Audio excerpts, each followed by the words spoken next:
ሰላም ሰላም የልጅ ቲዩብ ተከታታዮች ዛሬ ደግሞ የኮንሴሲቭ ክሎዝ በተለይ ኦልዞ ኢቨን ዞ እና ኢንስፓይት ኦፍ ኤንድ ዲስፓይት ልዩነታቸው በማብራራት የተወሰኑ አክቲቪቲዎች ለመስራት ጥረት እናደርጋለን።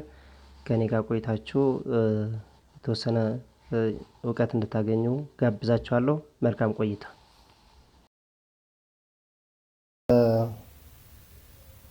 means although, even though, in spite of, and despite.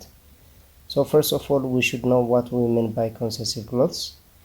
A concessive clause is a part of sentence that starts with words like although, even though, or in spite of. It adds information that goes against what you might expect based on the main part of the sentence.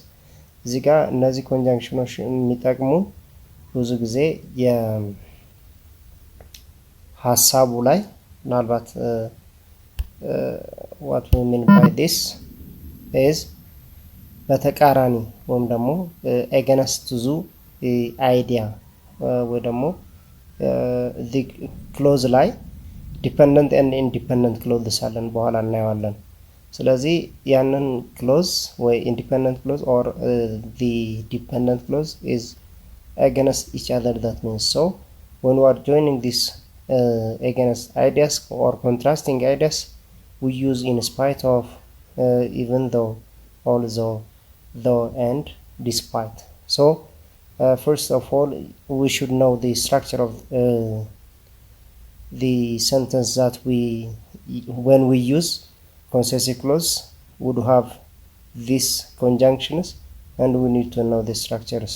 That is the main difference between this is, by the way, their use of structure, or we use them differently. That means እዚህ ጋር አብዛኛው ጊዜ ልዩነታቸው ሐሳቡ እኩል ነው ማለት ነው። ነገር ግን ስትራክቸራቸው በሰንተንስ ሊኖራቸው የሚችለው ሚና ግን በስትራክቸራቸው ብቻ ነው የሚለያዩት ማለት ነው።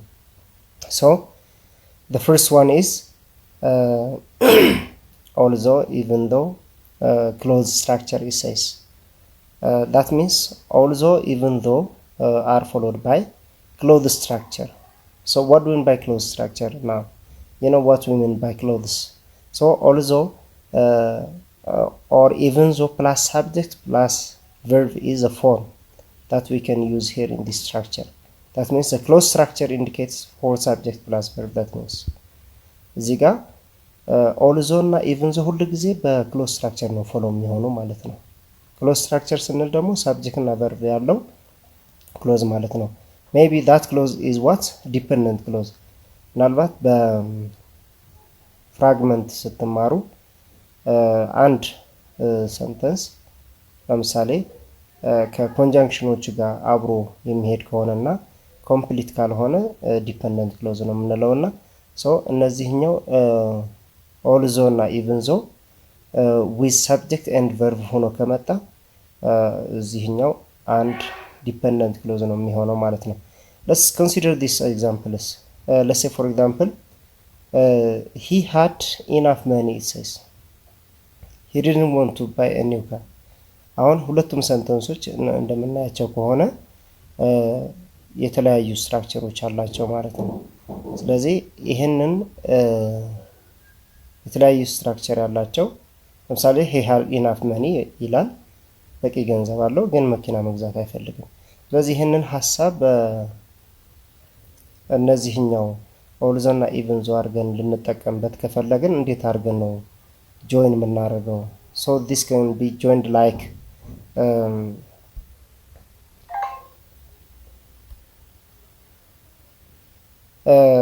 let's say here it says although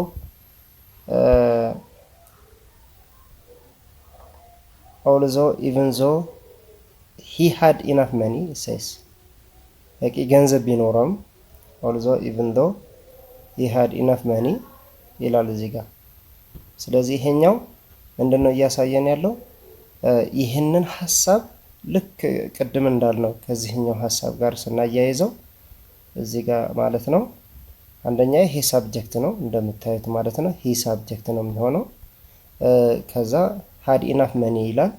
ይሄኛው ቨርብ ነው ማለት ነው። ስለዚህ የግድ ሳብጀክት ፕላስ ቨርብ አለው ማለት ይሄኛው ሰንተንስ ወይ ደግሞ ክሎዝ ነው ማለት ነው። ስለዚህ ይሄኛው although even though he had enough money he didn't want to buy a new car he says። ስለዚህ እዚህ ጋር ቀደም ያየነውን ሐሳብ ስንመለከተው ምን ይሆናል ማለት ነው። although even though he had enough money he didn't want to buy a new car ይላል ማለት ነው። ስለዚህ እዚህ ጋር እያልን ያለነው ምናልባት እየታያቸው ከሆነ ሳብጀክት እና ቨርቡ ሳብጀክት ፕላስ ቨርብ ስንል እዚህ ጋር ያለውን he had enough money የሚለውን ኢንዲኬት ያደርጋል ማለት ነው።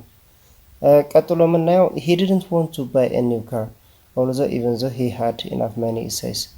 እዚህ ጋር ምንም የትርጉም ልዩነት አይኖራቸውም። the only difference here is the structure that we can use when we are joining these two sentences the above sentence that means እዚህ ጋር ያየናቸው ሰንተንሶች በደንብ ለማየት ወይም ደግሞ ትርጉማቸው እኩል ነው። ነገር ግን እዚህ ጋር እንደምናየው although እና even though በመሃል ላይ አስገብተን መጠቀም እንደምንችል ለማሳየት ተፈልጎ ነው ማለት ነው እንጂ ትርጉማቸው እኩል ነው ማለት ነው። so he didn't want to buy a new car although even though he had enough money. That means so the first sentence he had enough money is what? Dependent clause. That means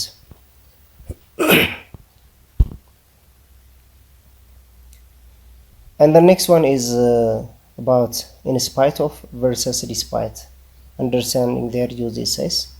እዚህ ጋር በዋናነት ቀደም እንዳልነው ሁለቱም በአንድ የኮንትራስቲንግ አይዲያስ የምንጠቀምባቸው ኮንጃንክሽኖች ቢሆንም በመካከላቸው ግን ልዩነት እንዳለ ለመግለጽ ሞክረን ነበረ። የመጀመሪያው ልዩነቱ ያኛው በክሎዝ ነው ፎሎ የሚሆነው ብለናል።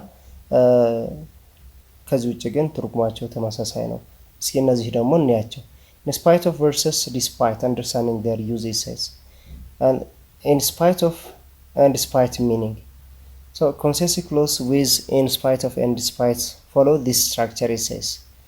አሁን እዚህ ጋር እንደምናየው እዚህ ቴብሉ ላይ in spite of or despite plus noun plus verb ing or gerund it says። ብዙ ጊዜ በናውንም ፎሎ መሆን ይችላል በቨርብም ፎሎ ሊሆን ይችላል። ይሄንን ቨርብ ደግሞ ብዙ ጊዜ ጀረንድ ሊሆንም ይችላል ማለት ነው። ስለዚህ ዋናው ከመጀመሪያዎቹ although እና even though ልዩነቱ ይሄ ነው። ያኛው በክሎዝ ነው ፎሎ የሚሆነው ብለናል። ይሄኛው ግን በናውን እና በቨርብ ing ፎሎ ሊሆኑ ይችላሉ የሚል ነው ያለው። ስለዚህ ትርጉማቸው እኩል ነው፣ ስትራክቸራቸው ግን የተለያየ ነው የሚሆነው ማለት ነው። in spite of and despite structure was in spite of and despite can be followed by either a noun or a gerund it says። ስለዚህ in spite of እና despite ብዙ ጊዜ በናውን or gerund ፎሎ ሊሆን ይችላል ይላል። so in spite of and despite is a prepositional phrase commonly used to introduce a concessive clause. They imply overcoming obstacles or challenges to achieve the main clause or action it says. So this is the main difference between them. That means የሁለቱም ልዩነቶች ደግሞ በፈተና ወይም ደግሞ በጥያቄዎቹ እንዴት ሊመጣ እንደሚችል እስኪ አብረን እንመልከትና እናያቸው። እዚህ ጋር በዋናነት እያለ ያለው ቀደም እንዳልነው although even though ከኢንስፓይት እና ዲስፓይት ልዩነታቸው ምንድነው ብለን ለማየት ጥረት አድርገን ነበር። ስለዚህ በምሳሌዎች ደግሞ እስኪ የተወሰነ እንመልከት ማለት ነው። so in this case the first question is dash being rich is not generous it says። እዚህ ጋር ቀደም እንዳልነው ይሄንን ቀጥታ ከዳሹ ተከትሎ ያለውን መስመር ነው የምናየው ማለት ነው። እዚህ ጋር ምን ይላል? being rich it says። so ቀደም ፎርሙ ምን ይላል? verb ing ወይም ደግሞ gerund ፎሎ ይሆናል ወይ ደግሞ በናውን ፎሎ ይሆናል ብለናል አይደለ?